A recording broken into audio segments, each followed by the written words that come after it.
Bonjour et bienvenue à tous à la une de cette grande édition d'information. Au Pakistan, les chrétiens obligés de déclarer leur appartenance religieuse. Plus de détails dans cette édition. Massa 2018, Abidjan, capitale mondiale de la culture pour une semaine. Et puis nous parlerons des législatives en Colombie, le parti de droite en tête. Encore bienvenue à tous et à toutes. Le révérend Moké Jean-Noël a été investi gouverneur principal de l'intérieur du pays au sein de l'ordre de l'église de Côte d'Ivoire. La cérémonie a eu lieu le 11 mars 2018 à Port-Bouët. Elle a été présidée par l'apôtre Séri Victor, représentant le président de l'ordre de l'église de Côte d'Ivoire. Le révérend Moké Thomas a ainsi reçu les attributions de sa nouvelle fonction. Il a donc pour champ de mission tout l'intérieur du pays. Nous y reviendrons dans nos prochaines éditions. Au Pakistan, les citoyens devront déclarer leur religion lorsqu'ils demandent des documents d'identité. C'est ce que les défenseurs des droits de l'homme considèrent déjà comme un nouveau coup dur pour la minorité religieuse du pays, notamment communauté chrétienne déjà persécutée dans le pays. Jean-Jacques Denis, commentaire. Cette décision exercera une pression supplémentaire sur les minorités, notamment les chrétiens, mais également les autres religions qui représentent 3% de la population majoritairement musulmane au Pakistan. La Haute Cour de justice a également statué que les citoyens qui déguisaient leur appartenance religieuse seraient déclarés coupables de trahir l'État et a ordonné que toute personne qui postule pour un emploi au gouvernement devrait déclarer son appartenance religieuse. Le gouvernement pakistanais prendra des mesures spéciales pour garantir la disponibilité des coordonnées correcte de tous les citoyens, a déclaré le juge. Il ne devrait pas être possible pour un citoyen de cacher sa véritable identité et sa reconnaissance, a-t-il encore ajouté. Si aucune instance ne fait appel de cette décision, les directives du tribunal devront être suivies. Le lancement de la 4e édition de la conférence mondiale sur le cacao a eu lieu le vendredi dernier à Abidjan en présence de plusieurs personnalités dont le ministre de l'Agriculture et du Développement rural Mamadou Sangafowa Coulibaly, représentant le Premier ministre Amadou Gon Coulibaly. Freddy Soundé nous en parle.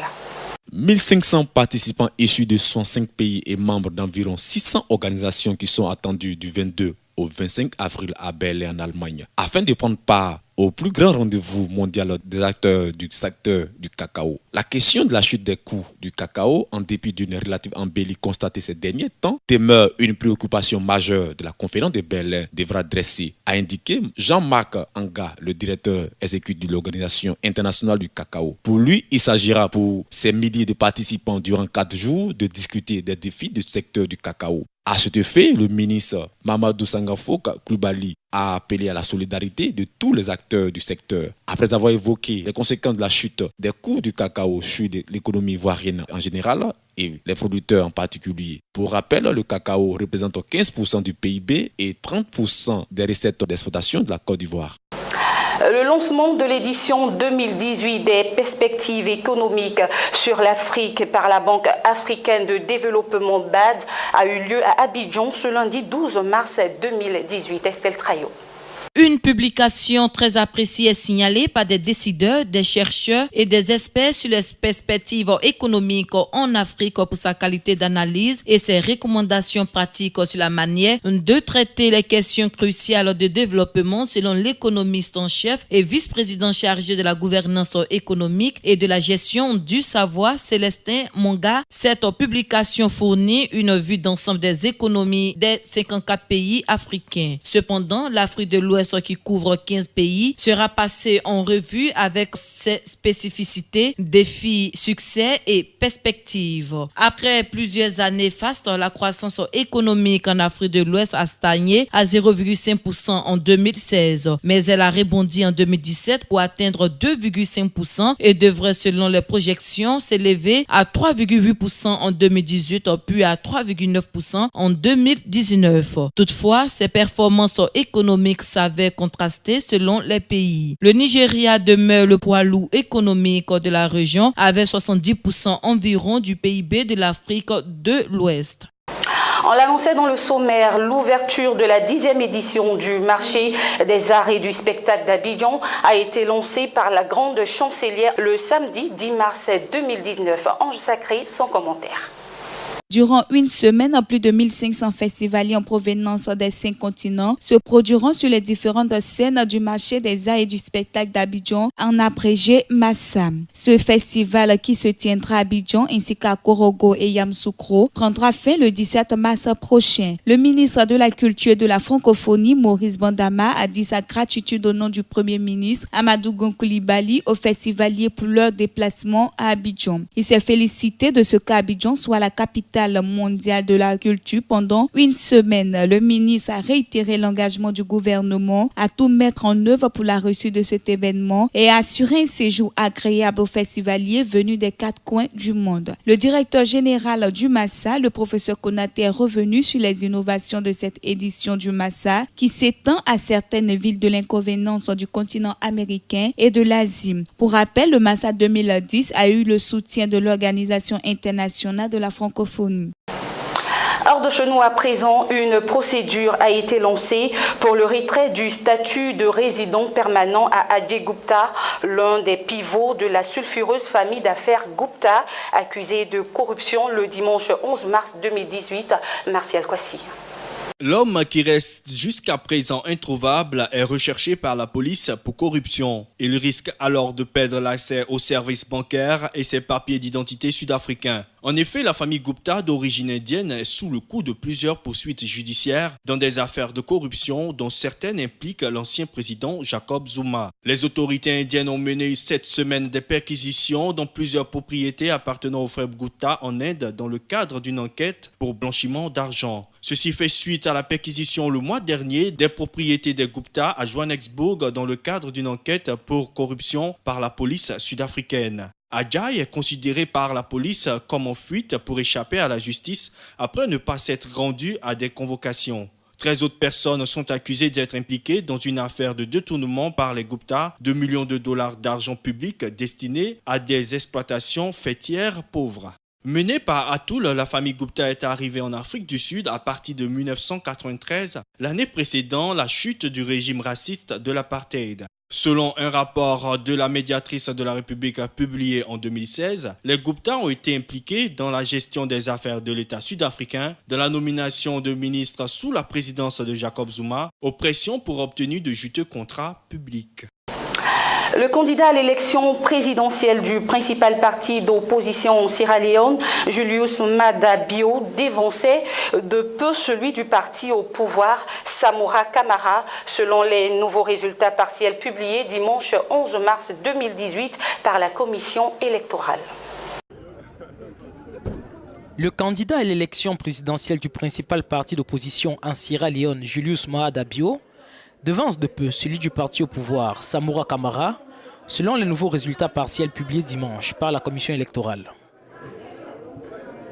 Selon ces résultats annoncés par la commission électorale nationale NEC portant sur 75% des bureaux de vote dans chaque province, M. Bio obtient 43,3% des suffrages exprimés et M. Kamara 42,6%, soit un écart d'un peu moins de 15 000 voix. La NEC doit proclamer les résultats complets en début de semaine, mais un second tour semble quasi certain. Le seuil pour être élu au premier tour se situant à 55% des voix. L'élection du 7 mars dernier en Sierra Leone a été marquée par un fort taux de participation.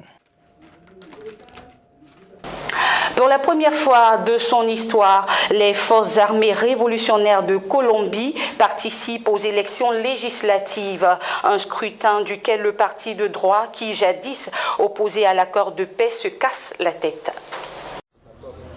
C'est un scrutin historique qui s'est déroulé en Colombie puisque pour la première fois les FARC participaient aux élections en tant que parti politique sous le même acronyme mais qui signifie désormais Force Alternative Révolutionnaire Commune. La droite arrive en tête des résultats, celle-là même qui était opposée à l'accord de paix avec la guérilla, mais les anciens rebelles vont faire leur première entrée au Parlement, 10 sièges sur 280 leur sont garantis. Je pense que c'est une journée historique pour la Colombie. Aujourd'hui, nous définissons une partie de l'avenir de notre pays. C'est à marquer d'une pierre blanche. Nous entrons dans la consolidation de la paix. C'est la première fois de ma vie que je vote et je le fais pour la paix. Les ex-rebelles qui ont quitté la lutte armée dans la jungle des Andes pour l'arène politique étaient visiblement émus donc. La campagne électorale a été marquée cependant par des violences contre la FARC qui a annulé tout meeting public et attribué ses actes de sabotage à ceux qui n'ont pu accepter que la guerre est terminée. La droite arrivée en tête de ces législatives devrait peser sur l'élection présidentielle les 27 mai et 17 juin prochains. Ouvrons la page sportive à présent. Le dimanche 11 mars a marqué la fin du Grand Prix de judo d'Agadir. Cette compétition qui s'est tenue en terre marocaine a vu le Russe Kirill Denidov battre le Portugais Jorge Fonseca chez les moins de 100 kilos. Analyse et commentaires Ange Série.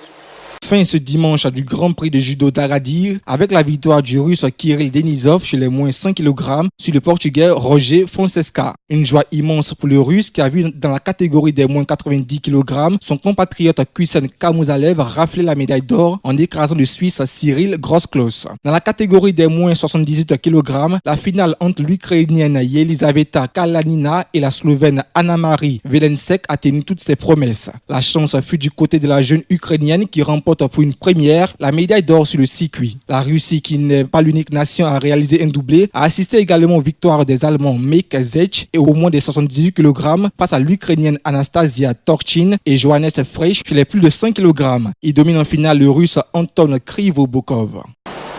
Le dimanche 11 mars 2018, l'international ivoirien Didier Drogba a célébré ses 40 ans. Cet anniversaire célébré dans le monde entier est aussi une occasion pour nous de revenir sur ce parcours historique du géant ivoirien qui a marqué les esprits lors de son ascension au plus haut niveau du football. Toujours en série pour le commentaire. Charismatique, populaire et surtout buteur fou, la star ivoirienne a fait vibrer les amoureux du foot dans le monde entier. Malgré des débuts assez difficiles, Didier Drogba a su rebondir. La preuve avec ses brillants passages à Guingamp, Marseille, Galatasaray ou encore Chelsea, club avec lequel il a remporté plusieurs titres dont le suprême, la Ligue des Champions. Après avoir mis un terme à sa carrière internationale avec les éléphants de Côte d'Ivoire, l'Ivoirien qui a été un artisan des 3 participations d'affilée de la nation ivoirienne à la Coupe du Monde dispute probablement sa dernière saison en US League avec le club américain Phoenix Rising. En plus d'être un excellent attaquant, Didier Drogba est aussi un habile investisseur. Hormis le club américain Phoenix Rising, où il est le joueur et actionnaire majoritaire, Drogba a par ailleurs investi au Williams Athletic Club, une équipe ivoirienne, et possède aussi une mine d'or en Côte d'Ivoire. Aujourd'hui, l'on sait maintenant pourquoi l'Ivoirien a préféré couper sa célèbre chevelure. C'est en fait un signe pour annoncer qu'il est dans une autre phase, celle de la maturité. Voilà, c'est la fin de cette édition. Merci de votre attention. Paix et joie chez vous, au nom de Jésus. Amen.